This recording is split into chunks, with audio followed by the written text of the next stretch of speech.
Hello everyone, I am back and I've been pretty much printing non-stop. So let me show you what I've got.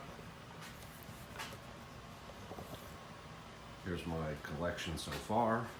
And lately I have been printing this model right here. This took 2 solid days, I believe, to print. I started printing that one and unfortunately the filament got caught.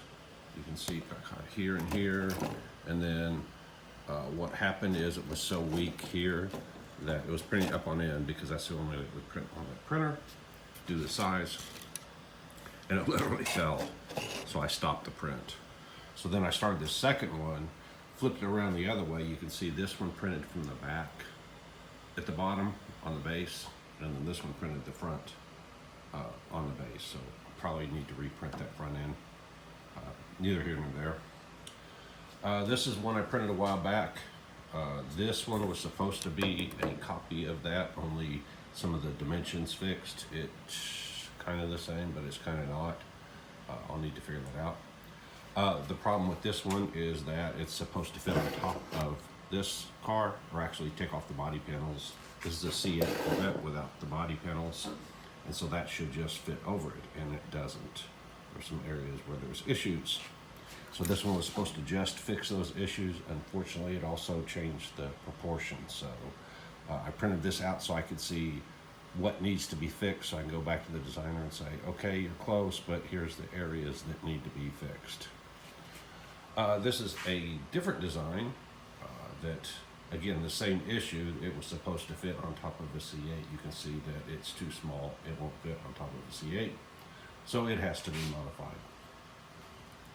This is a side of a C8 print, and it's rough because I just needed something so that I could do literally this to check the dimensions and see how close everything is. You can see this is kind of close, but there's still a few issues here and there, and it's small. Especially the problem is this back end. There's no way that's going to clear this. Let's do it the other way. You can see that there's no way that back end will fit. The front's close, and if I raised it up, but that back is nowhere near close to working. So I'll have to get that fixed, figure out what's going on there or what can be done about it.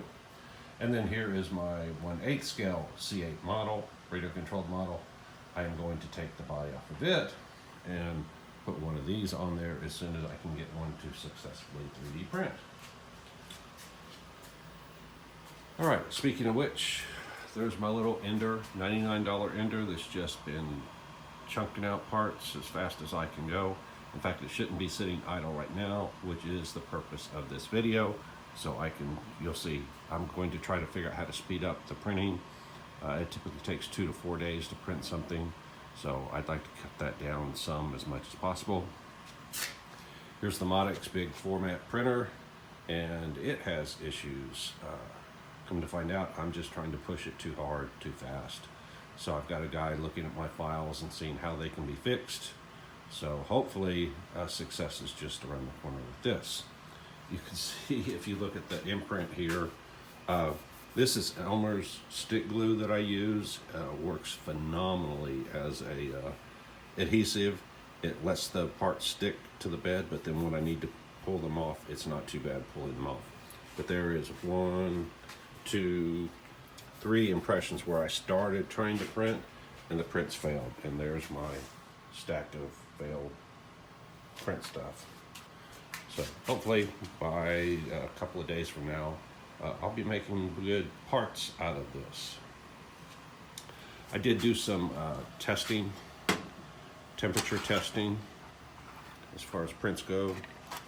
That's called a temperature tower to see what your temperature range is. And this was a speed testing where it goes from slow to faster and faster. So you can see where your printer is having issues with speed. You don't want to overdrive it, which is apparently kind of what I've been doing. All right, and the purpose of this video is my friend Brett Baker has been watching me for a while and said, hey, I've got some old Ender 3 parts that I'm not using anymore. Do you want them? I said, sure. So I don't even know what's in here, but we're going to find out in a minute. So this is my open box thing. Once I get this open, I'm going to see if I can install the parts onto that printer and see if I can get it printing faster than it has been up until now. Let's see if I can get this camera to sit here. And there we go. That'll work. I just have to move this over a little bit. All right, let's see if that works. I think that'll work. Okay, what did I do? Here's my razor blade. And let's see what's in the box.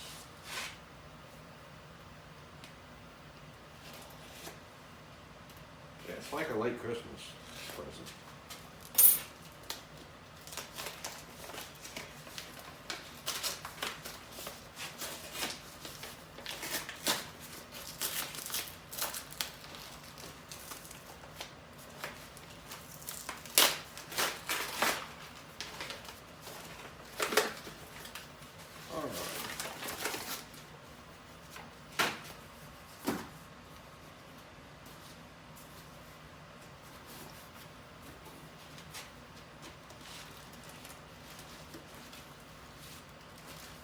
All right, so wow, he sent a couple of cars. This group that I'm in is a kit car group, and they're making copies of all kinds of old cars. Brett does a bunch of scaled 3D prints, so these are some of the cars that he's done. And here's an old T-Bird.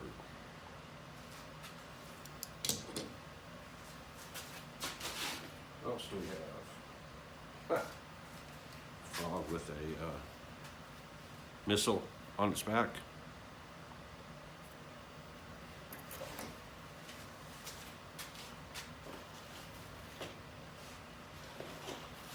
And Corvette. Little scaled model.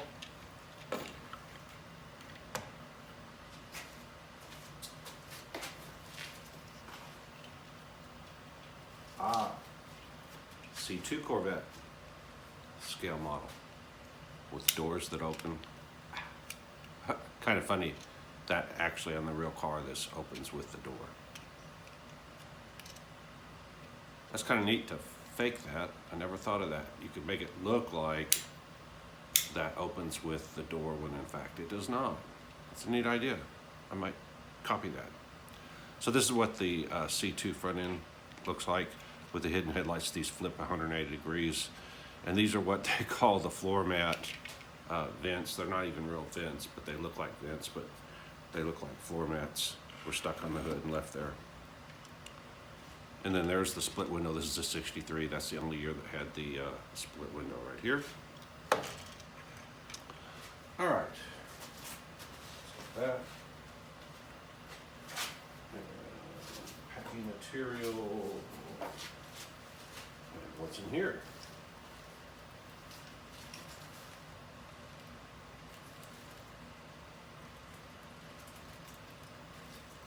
Oh, a bunch of different nozzles. I have absolutely no clue what these springs are for. They're probably stiffer springs for this bed is spring loaded, so these are probably stiffer springs for that. Oh, there's pieces to go fix clogs. A little spring loaded thing. Wow, lots of different nozzles, loading tubes. All right, I'll have to see what size these nozzles are. There's a 0.8, 0.5, nice, a 1 millimeter, 0.3. So the Creality Ender 3, most printers come with a 0.4 millimeter tip. So this going up to a 0.8 or a 1.0 is a huge step up. Not sure if the heater can keep up if I do that, but that's good to have. So great. So part of being able to print faster is the bigger the tip is.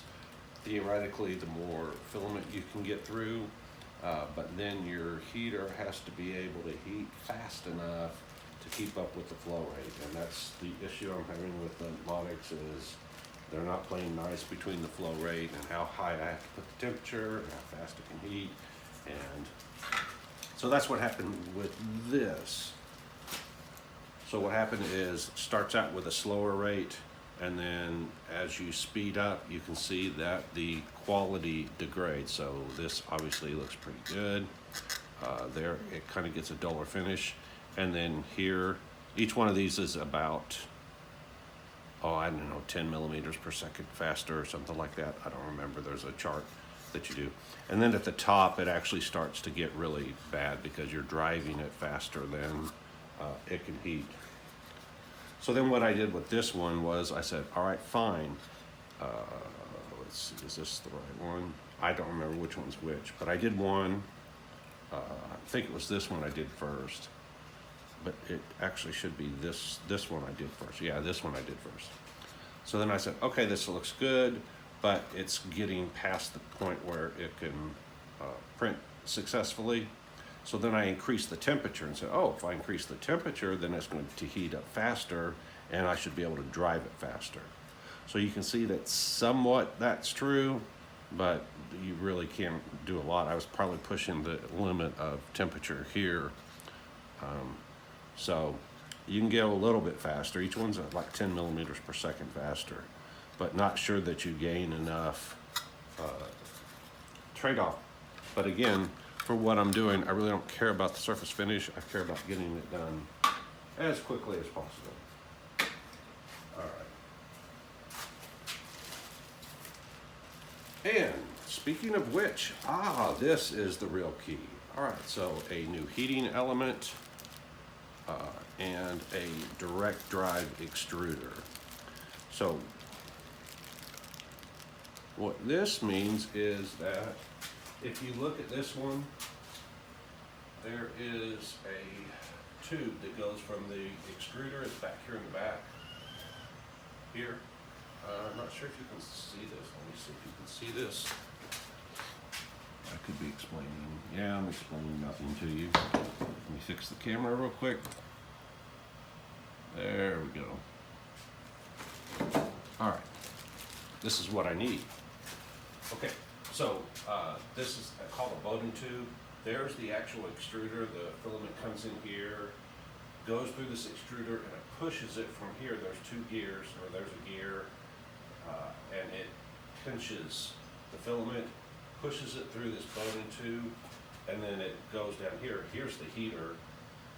And you can't see it, but there's the tip right there. And so it pushes it through, heats it, and puts down the plastic. One of the issues is that this is a long ways to be pushing, and so there's issues with this. And sometimes it has to retract. You'll go down there, you'll push it, it'll put out filament. Well, then you need to move to the next spot. Well, if this is still pushing, then it's going to put spider web pieces across the part, which of course you don't want.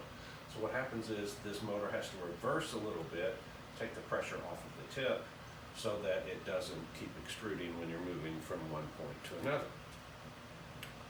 All right, so by reducing that distance and getting rid of this tube, that's what this piece does. It looks like it's going to mount right there onto this, replacing that hot end. And now the motor is right here with the extruder gears right here. And so now there's only that much distance that it's pushing filament through.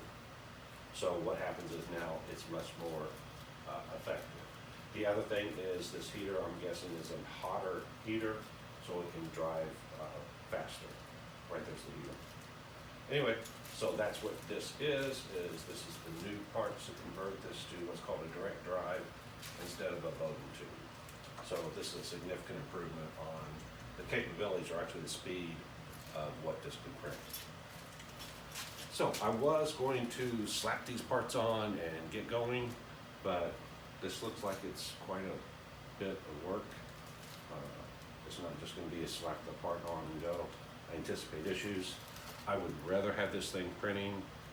To me, if it's idle, it's not doing its job. So this is for another day. The reason I say that is that Let me see what I got here. Oh, there it is.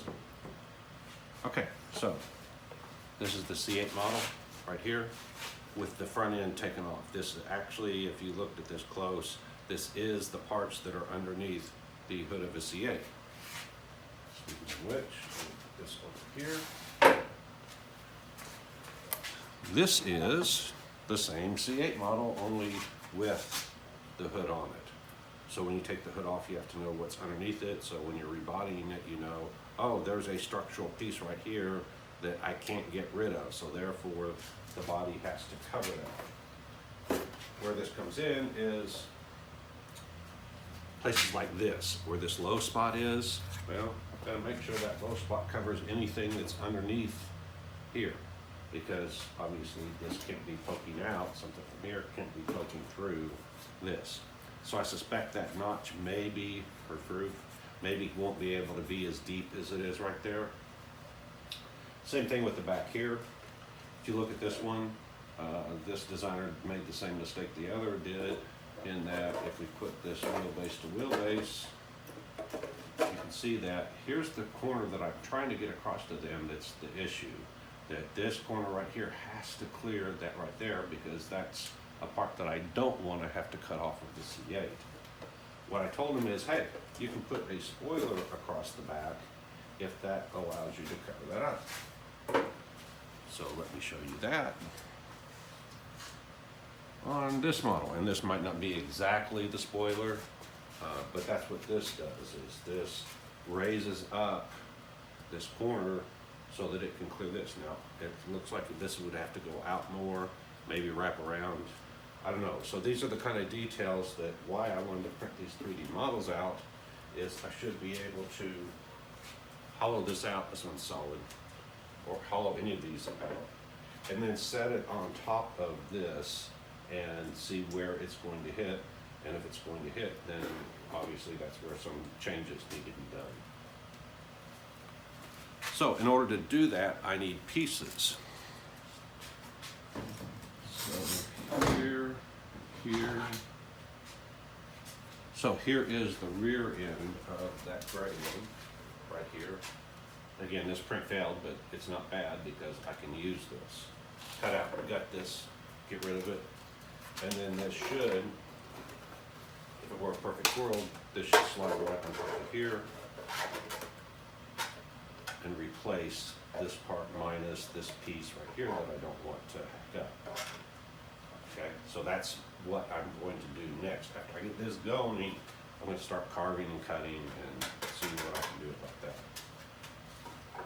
Same thing with the front end. Oops. I'm going to take this model, and actually I'm probably going to reprint it. I'm going to cut out here across the windshield and down here, and then these are the C8 doors. This is a C8. So this part right here is going to be the C8, and then this part right here is going to be a U-shaped piece that's going to wrap around the C8 for the front end.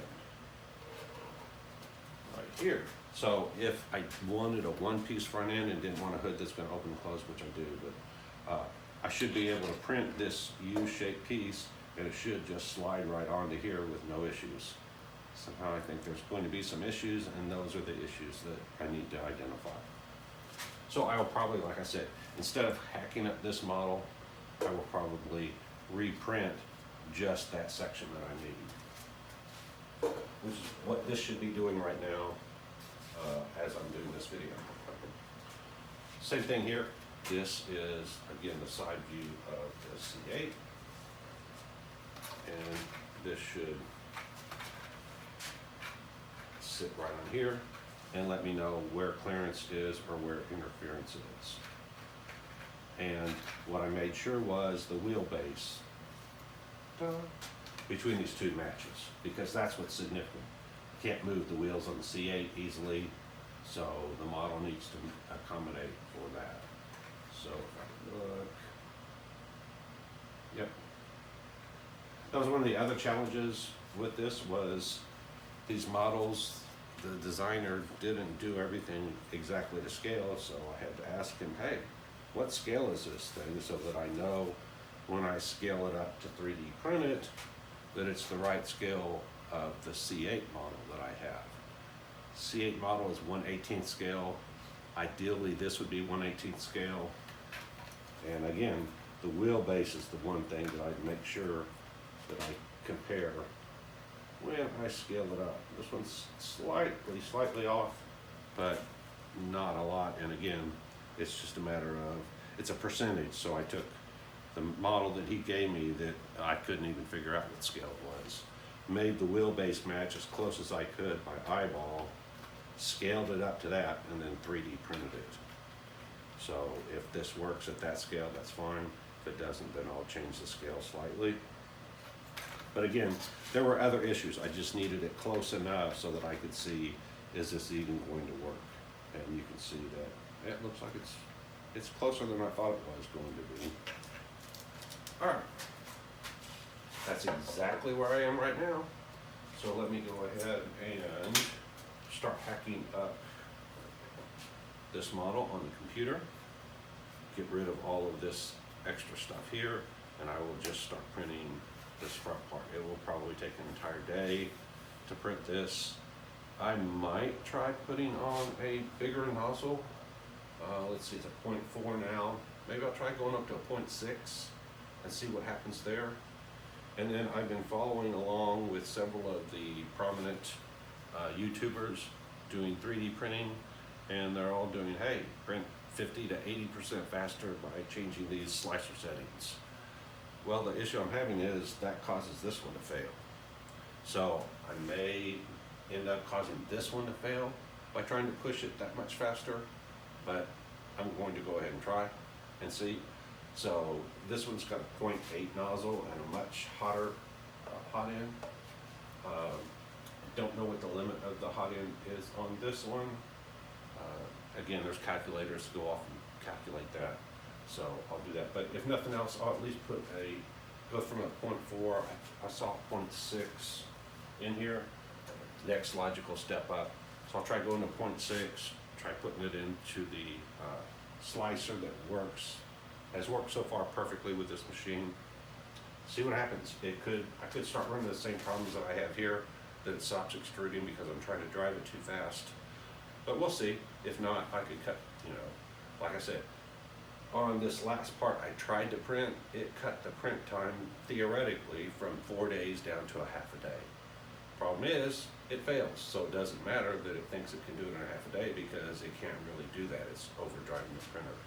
But still, if I could get it down from 4 days to 2 days, that's a significant improvement. So I'm going to experiment.